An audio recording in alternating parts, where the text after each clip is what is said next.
Hello.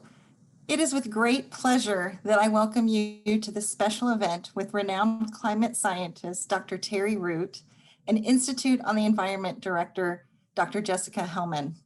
My name is Denise Young, and I'm the Executive Director of the Bell Museum and a Fellow of the Institute on the Environment. We are proud to be Minnesota's State Museum of Natural History, a place where visitors can ignite their curiosity and wonder about the natural world, explore their connections to nature and the universe, and be inspired to create a better future for our evolving world. Creating a better future, one centered on equity and inclusion, could not feel more urgent than it does right now.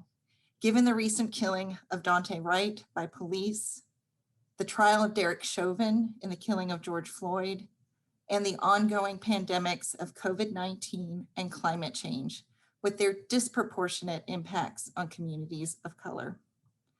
For today's event, we've partnered with our friends at the University of Minnesota's Institute on the Environment. The Institute is an interdisciplinary hub that brings together experts from within and beyond the university to address complex social and sustainability challenges, including educating and supporting the next generation of climate leaders. Critical to this work is the work of diversity, equity, inclusion, and justice. As Dr. Hellmann has written, these challenges are inseparable from what it means to build a sustainable future for all. Through our conversation today, we will explore Dr. Root's experiences at the forefront of climate research and advocacy, what it means to be a woman leader in the sciences, and more. In considering how people and planet thrive together in these aspects, we must remember that these lands were first inhabited by Indigenous peoples. I would like to acknowledge that the Bell Museum and the Institute on the Environment offices, like the rest of the University of Minnesota Twin Cities, sits on the traditional and treaty lands of the Dakota people. I would also like to acknowledge the Ojibwe people, traditional keepers of the lands to the north. At the Bell Museum and the Institute on the Environment, we recognize the history of lands being taken for the use of settlers, despite treaties reserving them and their use to the Dakota and Ojibwe peoples. As the state's Natural History Museum and as units of the university, we recognize our place in this history of dispossession. We understand Indigenous knowledge systems as crucial ways of knowing this place now called Minnesota, and we honor that knowledge, the values embedded in it, and the people who keep it. We commit to moving forward in respectful relations with Indigenous peoples in search of collective healing, true reconciliation, and honoring the land together. In a few moments, I'll be turning it over to our speakers to launch our conversation. Before I do, I want to go over a few technical notes to maximize your experience today. Please use the question and answer feature to send your questions and comments directly to panelists. Our team will be monitoring and curating those for conversation. You may have also noticed that our event this evening is being live captioned. If you find that distracting, you can hide it by clicking on the live transcript button and turning it off. This event is being recorded and will be shared with all registered attendees and the public later this week. And now I'm pleased to introduce our speakers. Dr. Terry Root is Professor Emerita at Stanford University. She was a lead author of the Intergovernmental Panel for Climate Change, Fourth Assessment Report that in 2007 was co-awarded the Nobel Peace Prize with Vice President Al Gore. In addition to other honors, Dr. Root was awarded the Lifetime Achievement Award in 2016 from the conservation organization Point Blue, and she served on the National Audubon Board of Directors from 2010 to 2020 and is currently on the Board of Defenders of Wildlife. IonE Director Dr. Jessica Hellmann holds the Ecolab Environment Research Chair and is also the Russell M. and Elizabeth M. Bennett Chair in Excellence in the Department of Ecology, Evolution, and Behavior within the University of Minnesota. Her research examines adaptation and vulnerability of biological species to climate change. It is a thrill to welcome them. And Jessica, why don't you take it from here? Thank you so much, Denise. Make sure my video is on. And there's Terry. Can see her also. I'm just so thrilled to be here with renowned climate scientist and my mentor, Dr. Terry Root. So I've known Terry since I was about 20 years old, when I was an undergraduate at the University of Michigan. And I actually wasn't able to take a class from Terry because the year I enrolled in the course that she taught, she was on sabbatical. But I knew all about her reputation. And I strolled into her office my junior year of college, asking if she would help me create a career like hers. And in fact, she did. And at the same time I came knocking, Terry was in the midst of creating an entire new scientific discipline that we now call climate change biology.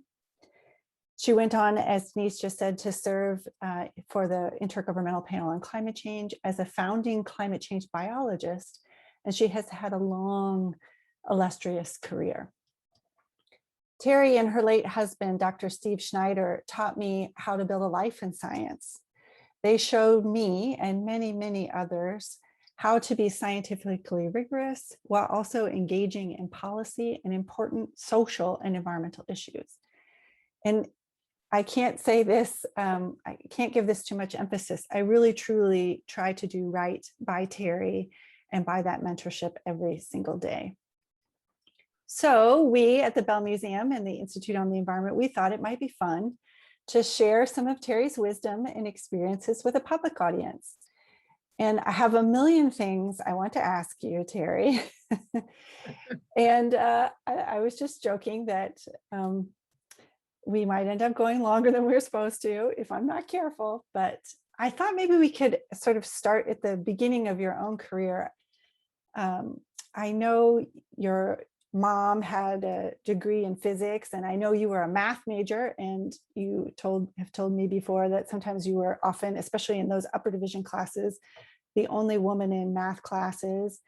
And when you headed to grad school in theoretical ecology, you were already outside the norm. There weren't a lot of female theoretical ecologists at that time. So I'm wondering, what was that early science experience like for you, say in early grad school as you were coming out of college, breaking the mold?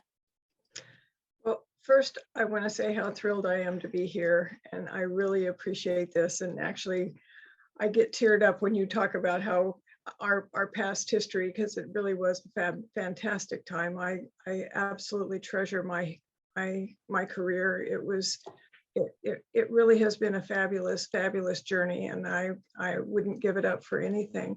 But it was a struggle. It was not an easy thing to do. I got into all of this I got my PhD in 1987. So this was back in the dark ages. There just weren't that many women around. I was glad to have a mother who really understood that science was important. That was really quite important to me. I went to work with a theoretical ecologist that was the superstar of the time. Mm-hmm.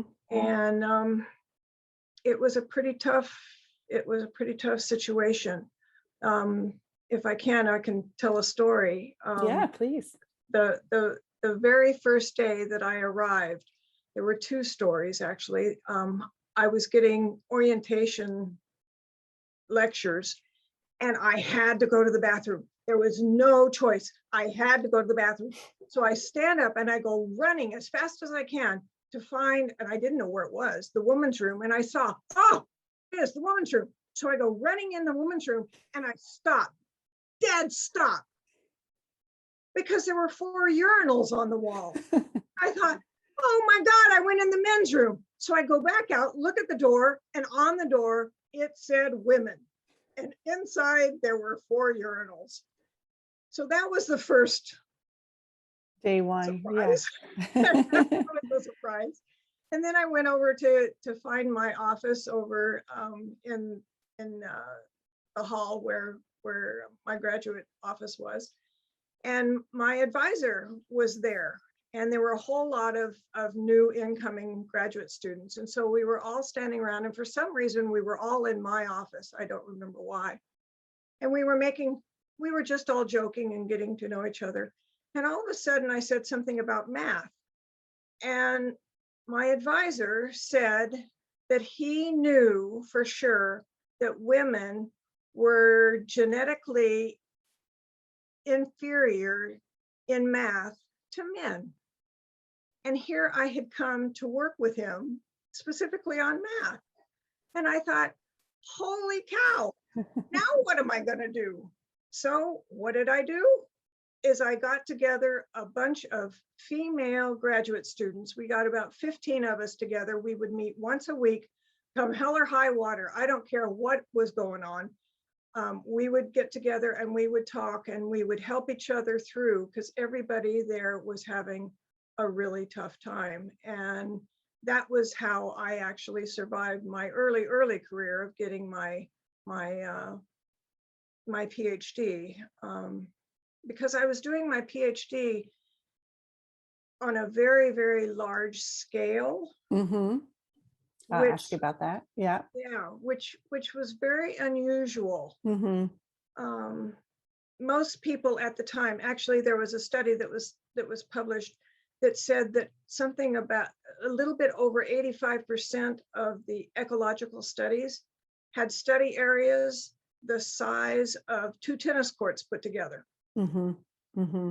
And I was looking at North America. Yeah. all of North America, literally all of North America. Uh-huh. And at the very last minute, I had an advisor on my dissertation committee who refused to sign my dissertation because I didn't collect all my own data. Mm-hmm. Mm-hmm. And I said, excuse me, but if I'm looking at the entire North America, how can I collect all my own data? So that was a little tough, but lots of ideas about who's supposed to do science and how you're supposed to do science. And both of those you were breaking from the very beginning as a graduate student. And I've told so many people this story too. I remember that when I did first go knock on your door as an undergraduate, and you were so inspiring to me, not only for the science that you did, but also who you were, which I think is really important and interesting about why it's valuable to have mentors and people that you can see yourself, your own identity reflected in them. But I remember you had this congratulatory letter taped on your office door to Dr. and Mrs. Root, which I presume means that it was from the university saying, congratulations on getting tenure, Dr. and Mrs. Root, which I assume means that they assumed you were male. And I remember you had that on the door because it was funny, sort of. But what are some types? So that was one occasion where the university makes certain assumptions and was at that time. So this would have been in the very early 90s or mid 90s, made certain assumptions about the university being dominated by men. But what are some of the ways that you saw maybe earlier in your career or even more recently that were differences in the way that, say, male and female faculty were treated? oh my heavens. Maybe just one story. Just pick one out of the many. Pick one out of the many. Well, one story that I had was, well, I'm a knitter, and I Yes. love to sit and knit.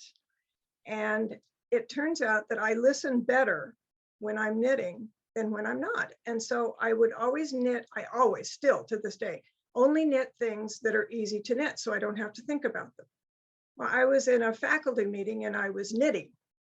And after the end of the faculty meeting, one of the silverback males came walking up to me all puffed up and literally shook his finger in my face and said, "That is the most unprofessional thing I have ever seen." And I looked down and he had a yellow pad and it was full of doodles. And I said, well, at least I have something other than just wasted ink to show for the faculty meeting. So there's just a lot of assumptions that went into what was happening. And it took a lot of battling, and it took a lot of Teflon around my skin. Yeah. I think the fact that you stick it on the door, both as a statement so that other people can see it, but also there's some power in kind of diminishing it, right? Of sort of joking about it as well. Not that excuses it, but I personally, I remember when I saw it, I felt kind of empowered by the fact that you'd shared that letter and kind of made fun of it as well. But all right, I do have to say though, my dean came down one night and said, you have to take it down because it's too insulting to the university. Well, so I want to ask you about your science. You were just talking about doing this very large scale analysis in your work. I find that extremely interesting. I've always been very motivated to sort of work across those different spatial scales, but for the benefit of everybody listening, I think that large scale work for which you were known quite early on were some papers published in 1988 that showed that the metabolic rate of birds was a key determinant of their northern range boundary. So this is how far does the geographic range of a bird extend, was a function of its metabolic rate, which was related to temperature. And that suggested that changes in temperature could change the geographic ranges of birds because of basic avian physiology. And this was really important, a very important study, because it linked biogeography, where things live on Earth, and climate. And I believe that work was some of the very first that drew you into climate change science.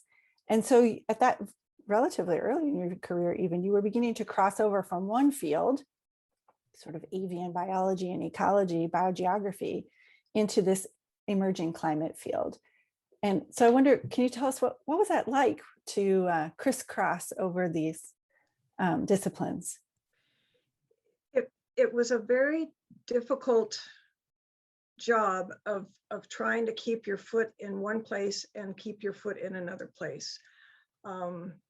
And while I was in graduate school, I had to tell my graduate advisor that I was just working on ecology. I was not working on anything that had to do with climate. And as soon as I got my PhD, I immediately just said, nope, I'm working on climate, because I found, and I know this sounds very strange to people today, but I found that temperature is one of the limiting factors of species ranges. Mm-hmm. At the time, back in 1987, people were saying the only thing that was shaping bird ranges was competition. Yeah. And I said, at a small scale, you can see competition and you can't see climate. Mm. And on a large scale, you can see climate and you can't see competition. So both things can be going on at the same time.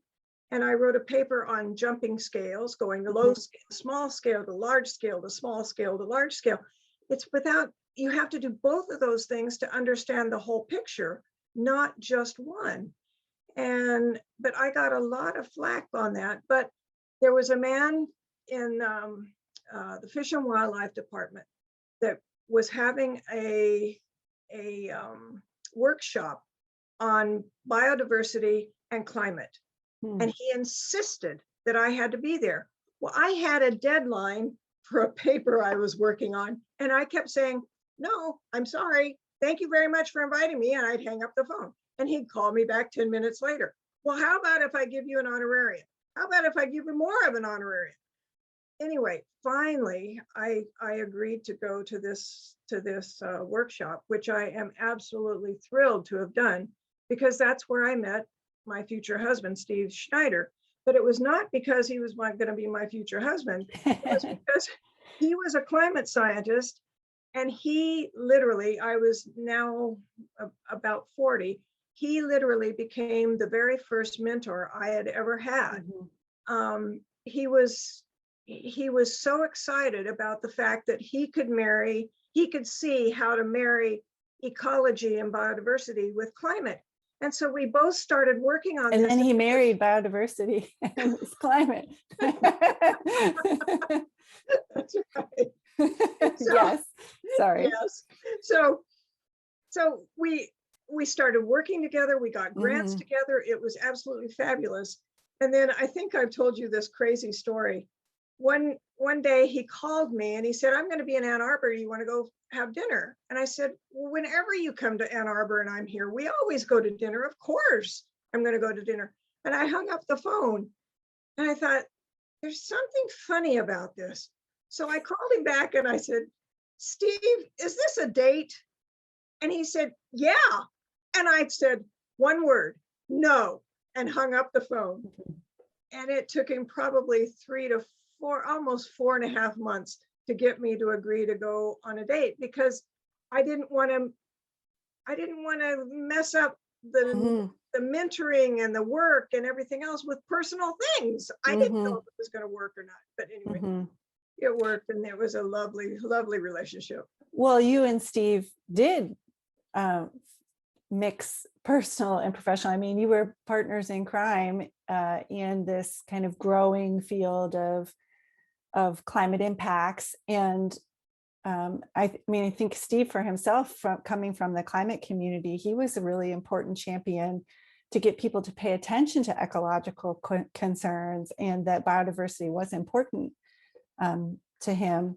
But you're pretty unique in that you guys were such a duo, and so disciplinarily complementary. I mean, what was it like to, well, I know you've told me many times, especially to be a woman in science, how important it is to choose wisely with your partners and who you sort of make your life journey with, because you're going to need that support. So what was it like to have, at the same time, you guys didn't have a lot of boundaries between your personal life and your professional lives? We had no boundaries. We did basically everything together. We worked together, we played together, we went bird watching together. I told him if he was going to get interested in being involved with me, that he had to become a bird watcher. So yes, which he did. Yes, he became one of those avid bird watchers, and he had seen over 4,000 birds by the time he died. So he used to tell me too that he had seen this, that, or the other thing. And I would say to him, Steve, I love ecology, but I love Terry, but I never really got into it for the birds. So you don't really need to tell. I'm not quite like that. I'm not the life list chaser, but he definitely was. He was. Yep, he was. And he loved to make sure that everybody could communicate science to the general public. I have that same very strong feeling that we have an obligation as scientists to get the information that we're learning out to the general public. What good does it do to find out something if we're not sharing it with the world?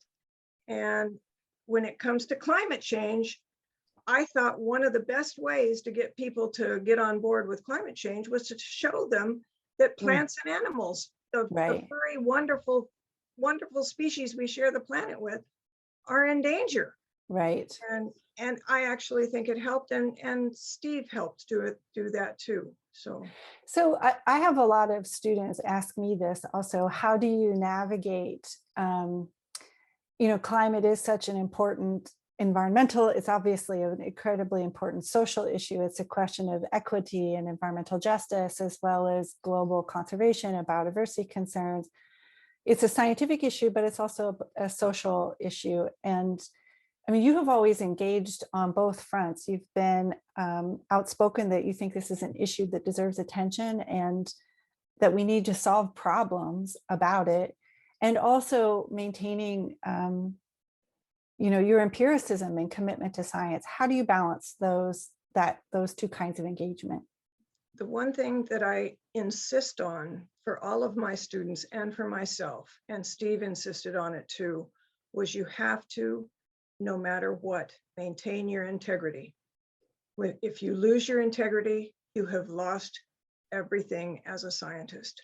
So you maintain that integrity, and to all expenses, you maintain that. But what you can do is Steve used to say, being a scientist doesn't mean that you stop being a person. Right. And a person has the right to have opinions. And so what I do is I will say, here's the science.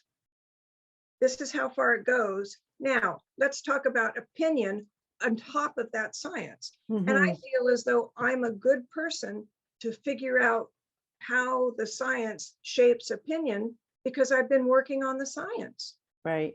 And I think it's very important that you bring in as many different aspects as you possibly can to try and understand that. And I've tried to do that all along. But the main thing I tell all students, all people, is you have to maintain your scientific integrity. Yeah, I like to say that I think if you're a scientist, your obligation is, it's not that you shouldn't be participating in social conversations. I actually think that, as you say, we're, as humans, as entitled to those discussions as anybody. Right. We need to be forthcoming where the boundaries perhaps of our expertise lie. But our obligation should be to show our cards. As scientists, we say, this is what I think for this reason, with this evidence. And then, of course, be open to changing our mind as new evidence comes along as well. So something actually that I did actually today, I'm giving a talk tomorrow on the history of climate change. And I don't know that much about the actual history of it. And I was going back and understanding some of the history and how it all fell together. And you have to remember that you do have a right to have opinions.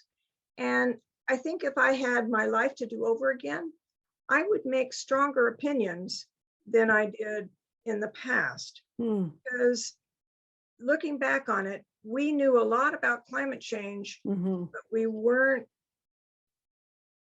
secure enough to say this is due to climate change. When I knew that species were being affected by temperature, I kept saying, well, I need to do this one last study. I didn't. I actually really didn't.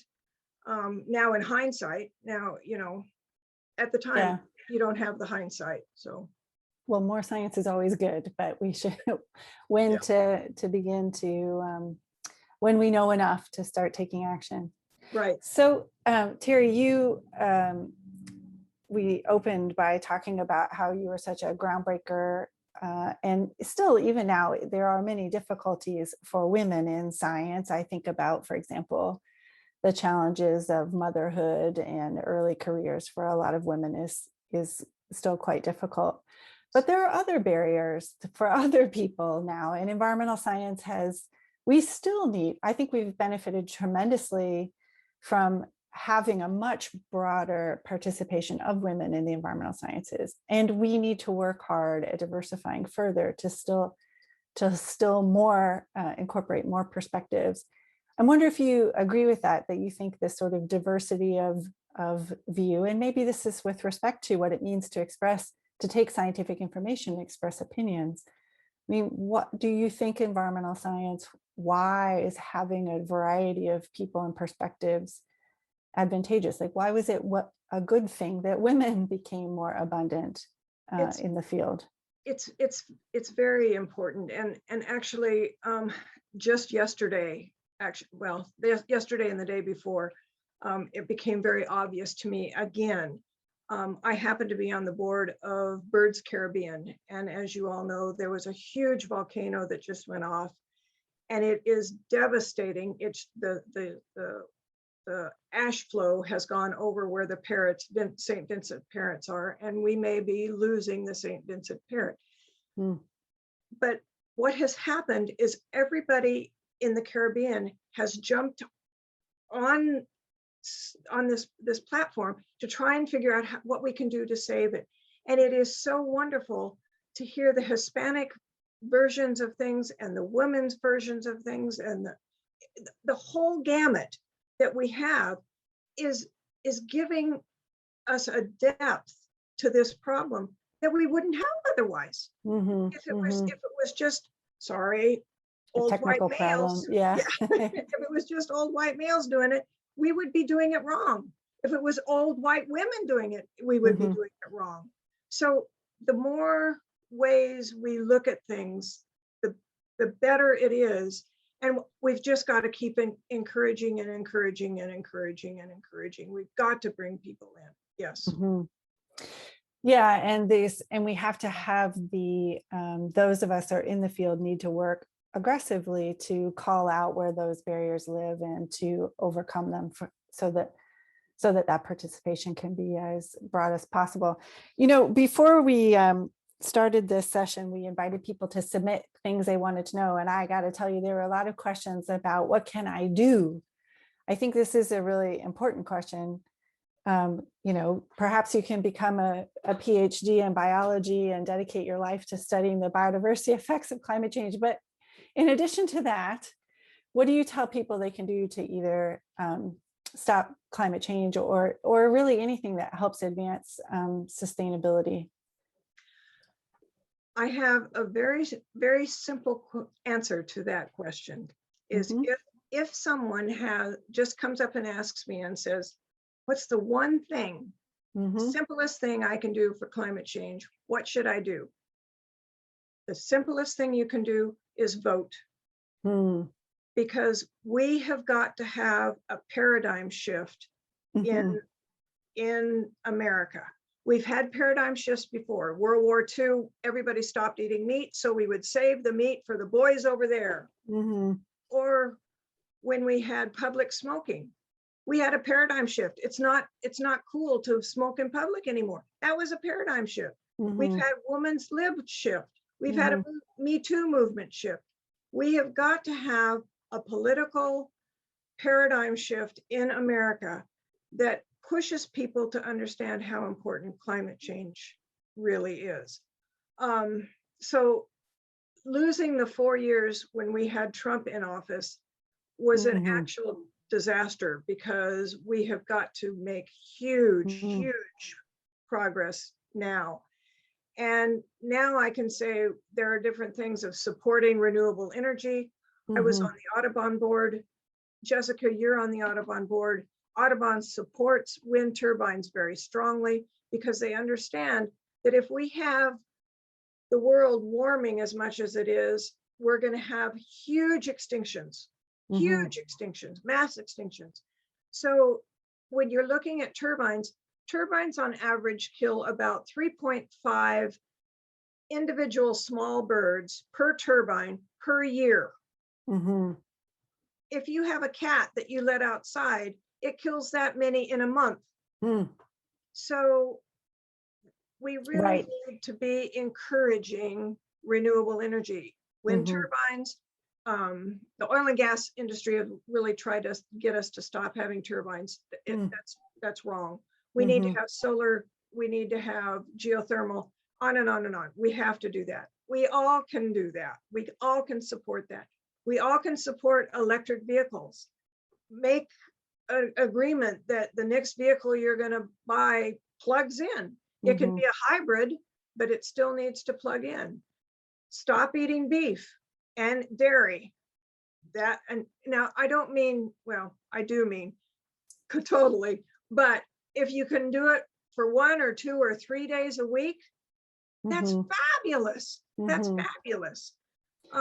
We need to be doing that. And if you're going to eat beef, then eat beef of cattle, from cattle that are raised in a sustainable way so that it's not devastating grassland birds. So go to a company like bluenestbeef.org and get your beef. What's some other things I say? Well, can I say one thing? I think it's interesting. You opened by saying vote and paradigm shift, and really that's a collective action problem. And even the very nature of this question that gets asked a lot, what can I do, does kind of lend itself to the individual actions, which I agree with you, supporting renewable energy, the technology adoption, diet, really important. But the relationship between those two, that yes, our impact on climate is a function of all the people doing the things that they do, but the system, we have to have a system in place that provides the choices and the economic options that we need. And that is ultimately a collective action problem. I think it's a really fascinating dilemma. And I always tell people, like, for any one individual action you do, think about an action you're going to take with a neighbor or with a friend or with in collaboration with others, because it is there's a lot of system change that'll be necessary. We can't just individually carry this forward. And also we have obligation to other people who suffer the disproportionate effects that suggest that we need to not only be taking individual effort, but we need to be taking collective effort that benefits other people, not just ourselves. Absolutely. I agree with that completely. And the other thing is that all of us know people who are on the fence. They say, I'm not real sure climate change really is there. I would like to suggest that what you do is you get a copy of the movie called Chasing Ice and have these friends over for dinner after the pandemic. When you're vaccinated, yes. When you're vaccinated. And watch the movie, and it will change people into being advocates for climate change. It's that good of a movie. You don't have to say anything. Basically, the movie watches ice melt, and the ice is melting because it's getting hot out there. So anyway, that's another way. Yes, and even though it's ice, it ends up affecting coastal habitats and millions of people and whatnot.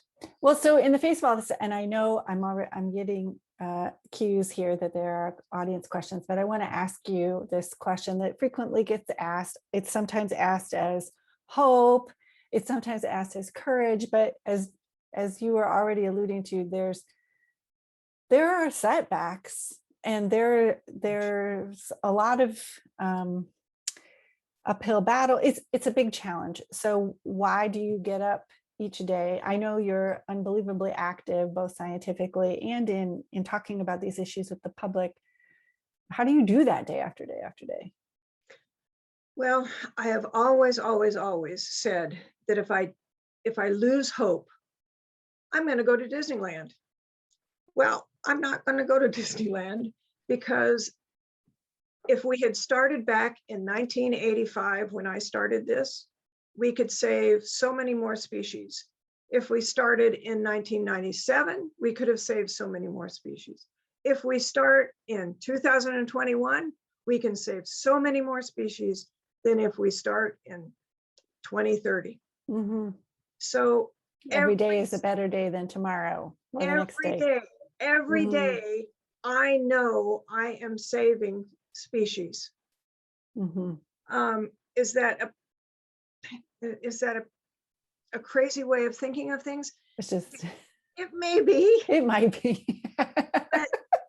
but that's, I truly believe that, yes, we are losing species. Species are going extinct right and left right now on our watch.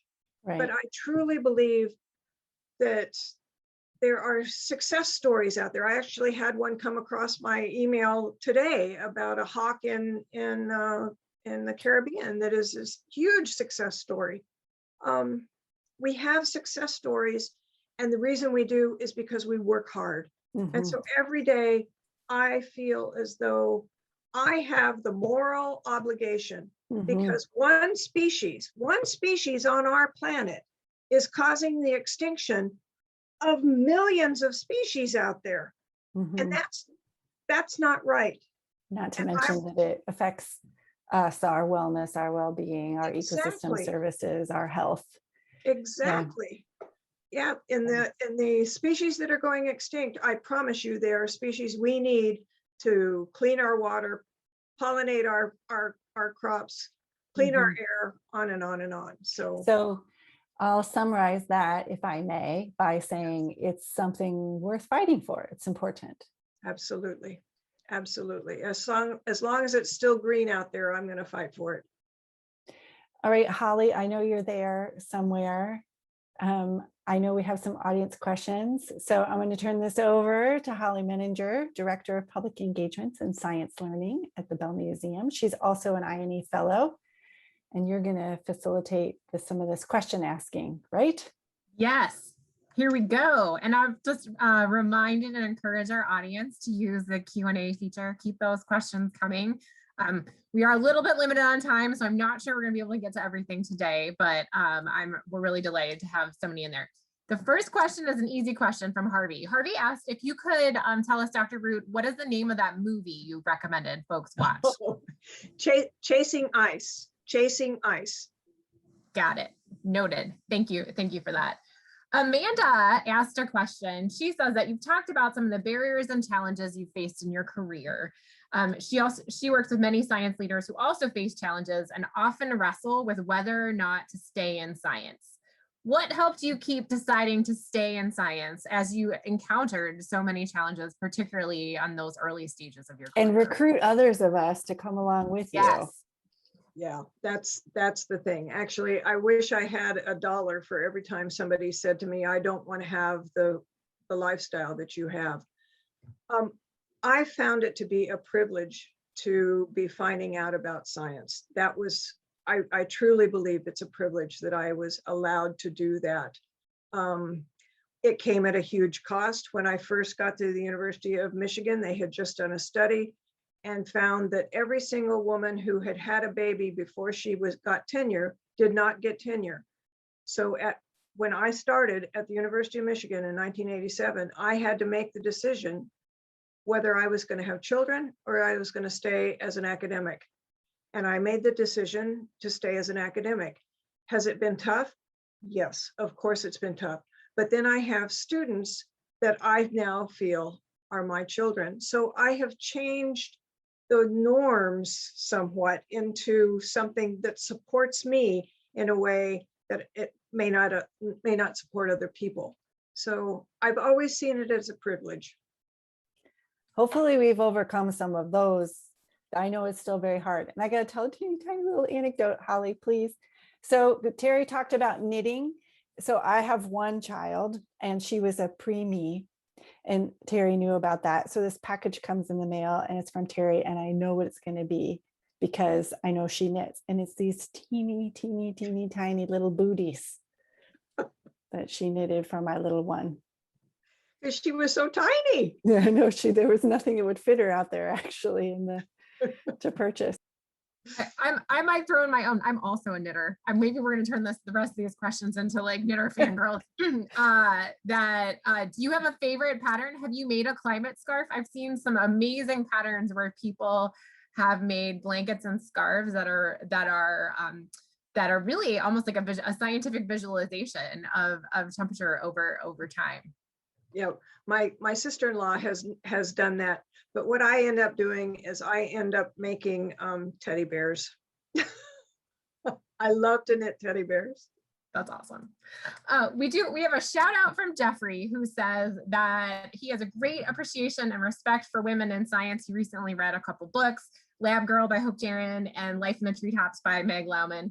He has tremendous respect for you, Dr. Root, for your perseverance in a male-dominated field. Thank you. I wanted to pass along that shout out. Anonymous asked a question: what would you suggest needs to happen to provide renewable energy options for low-income and historically excluded communities? Yes, and I think that's a very, very important one.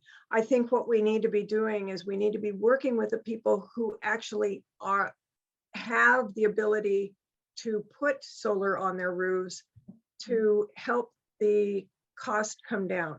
When you have a bunch of people together that are working together, you come together with, say, 50 families that want to put solar on their house.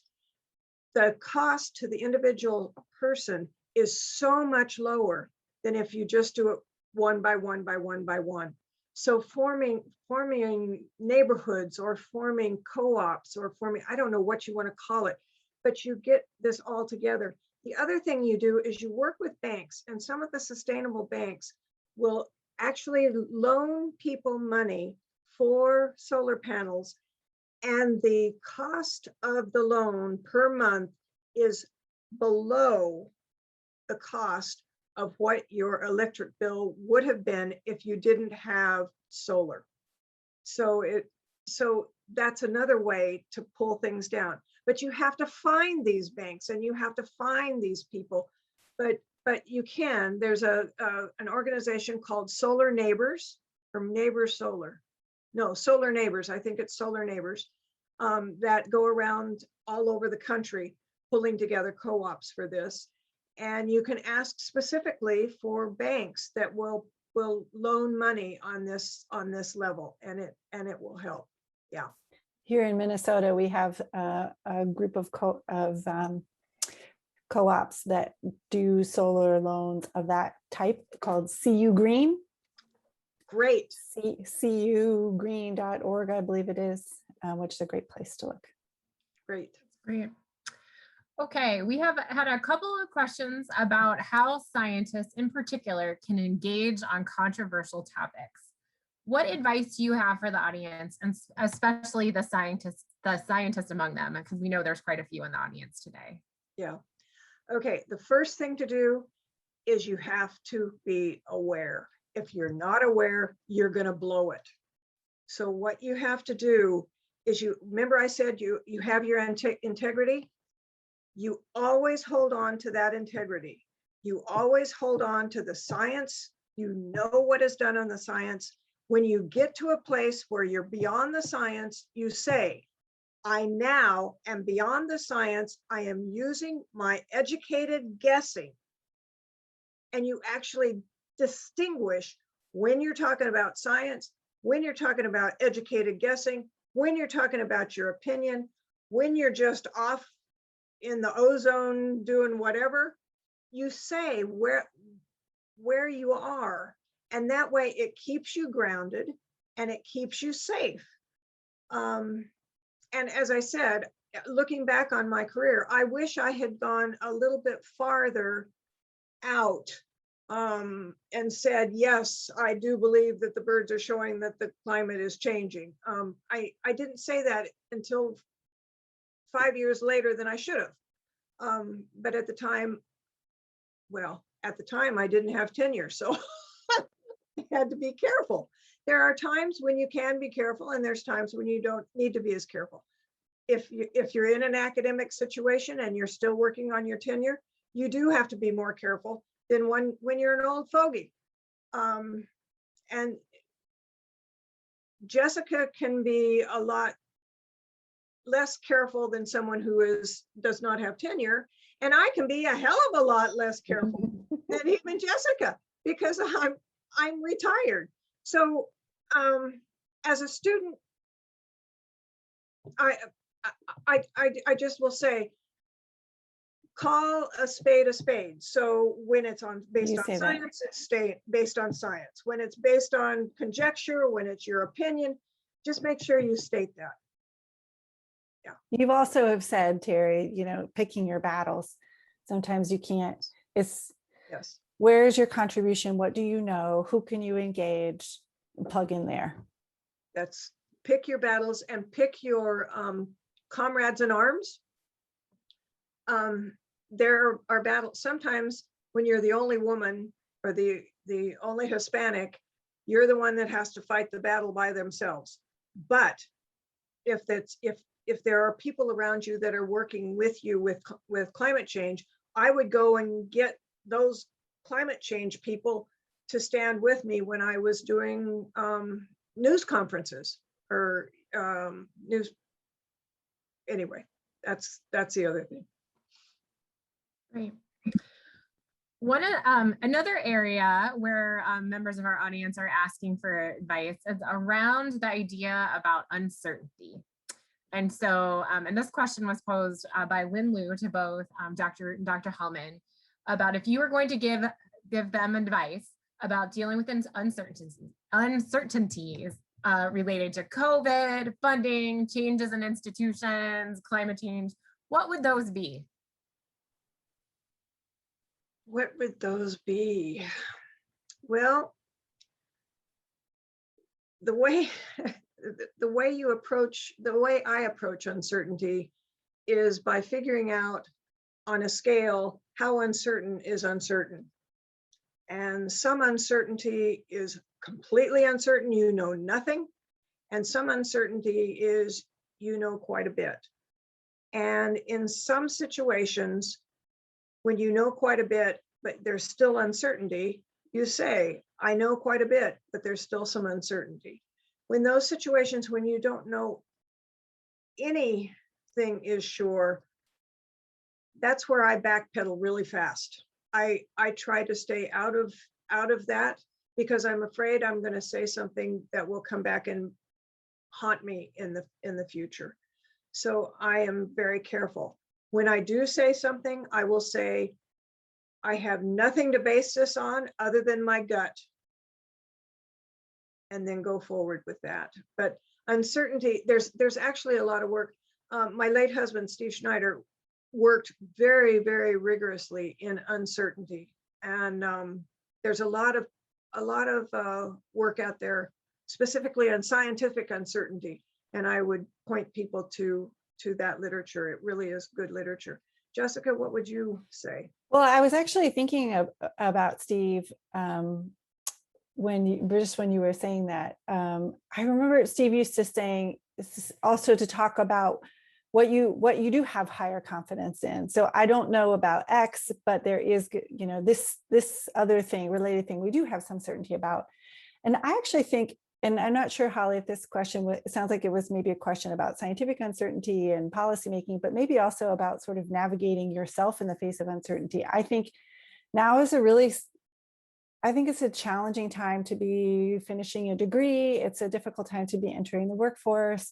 I don't know what will happen with science funding. You know, we don't know what the university will be like in the fall. So there are a bunch of things that we don't know. I use that same mentality though, and I say, well, what is likely to be true? What do I have some confidence in? And then can I build around that? So how can I, if I'm coming out of grad school, my advice would be, you know, what do I need to add or think about, or how do I need to like modify my network so that I'm connected to people outside of academia as well as in, because I don't know exactly what the academic job market is going to look like. Or so what can you ground yourself in? I do think that dealing with uncertainty also professionally, I mean, my own has stemmed from a lot of privilege. Terry and I were talking about this the other day. I mean, I grew up in a very loving, very, you know, very nice middle-class family, but I was with a family of two girls. My father was very big on science, but I don't think he never really told us that we had to earn the bacon, so to speak. And that gave me a lot of flexibility. I think that opened up a lot of possibilities of what I could do without a lot of worry about that economic certainty. So it comes also with privilege, which I very much see in my own life. And I'm fortunate to have navigated successfully to where I am, but it's hard and we are in hard times, no doubt. I would just like to add, one of the biggest things to help you through uncertainty is networking. Yeah. I can't stress how important networking is strongly enough. Networking is so important and it will help you get through an awful lot of things. Yeah. All right. Troy from Morris wants to know, what are some additional key insights from your field you wish everyone would know about in layperson's terms? So translate it. Are there 2 or 3 ideas from your field that really changed how you think about the world and your place in it? Good question. It's a very good question. Something that actually changed the way I saw the world was the fact that my father was a pilot and he would take me up. My most favorite memories of my father were when we were out flying and he was an instructor and he would tell me what to do and what not to do. And at one point I was watching all of the instruments and he always had a sports jacket on. He took his sports jacket off and covered up all the instruments and said, okay, now fly by the seat of your pants. That taught me a lot. I'm saying that story for 2 reasons. One is to trust yourself. You really have to trust yourself. When you don't know what it is, go and sit down and listen to what you are telling yourself, and that will help you a lot. The second is that flying in a little airplane, I saw the world in a different way than most people got to see it. And I think to this day, that is why I worked on large scale, because I wanted to see things at a very large scale. And now, Holly, I'm embarrassed to say I've completely forgotten the question. I have something that you could say on this question, if I may. Okay. So Terry, you and Steve maybe this would be like 1995 or something, wrote a paper about climate surprises, ecological surprises. I think that is that's a concept, a big idea from ecology and climate change biology that is really important, that we now know. Like, even when you think you understand how the system works, it's stochastic. You talked about these different spatial scales. It's very hard to make predictions about what will happen in the future, and there will be surprises. Yeah. There's always going to be surprises, and you just have to be ready for them, and you don't have to worry so much that they're going to hit you in the face. You just go for it as much as you possibly can. And when I said earlier, you scale jump, you go from small scale to large scale. It doesn't need to be spatial scale. It can be all sorts of different things to try and understand all the different ins and outs that you can. All right, my friends, I think that we just have time for one last question. So we're gonna end with another big one. Sorry that I keep lobbing these really big, weighty questions on you. But so we've talked, there's so much to be done in the field of climate change and environmental science generally. My question for you is, if you were a grad student starting now, where would you put your scientific effort? What would be the big questions that you would dive into, sink your teeth into, if you were starting over right now? Given who I am, and that is a huge caveat, given who I am, I care very viscerally for species. Very, very, very much so. I am not into human science as much as I'm into species science. So given that caveat, what I would do if I were starting brand new right now, I would be going into extinction, trying to figure out what we can do about extinction. That is who I am. Now that's a real sunshiny field to be in. Woohoo! You know, I'll be crying the whole time. No, I won't, because I'm going to be figuring out what I can do to try and help species to stop going extinct. That's what I'm doing. But this echoes my comments about, you need to know what your own passion is, because I can guarantee you, there are no surprises here at all. I can guarantee you that if you follow your passion, you are going to do so much better in your life than if you follow somebody else's passion. So you need to figure out what your passion is, and then fit that into climate. And I guarantee you, climate is huge now, and you can fit it into climate in any way you want it to. And then follow that passion. And I promise you, you will do fabulous things with your life. I promise you that. I think that's fantastic advice to end on. Denise, I'm going to let you close it out for us. Yeah, what an inspiring conversation. Thank you, Terry, so much. Thank you, Jessica. And also thank you to our colleagues at the Institute on the Environment. We are so grateful to partner with you on this event. Also want to thank our audience. Thank you for being part of our Earth Week events. And as you think about ways to support efforts to increase science literacy and awareness about our future, we hope you'll consider making a gift to the Bell Museum and the Institute on the Environment. And you can find out more information about our organizations on our websites. With that, happy Earth Week. Take care and have a great evening. Bye now. Thank you. Thank you.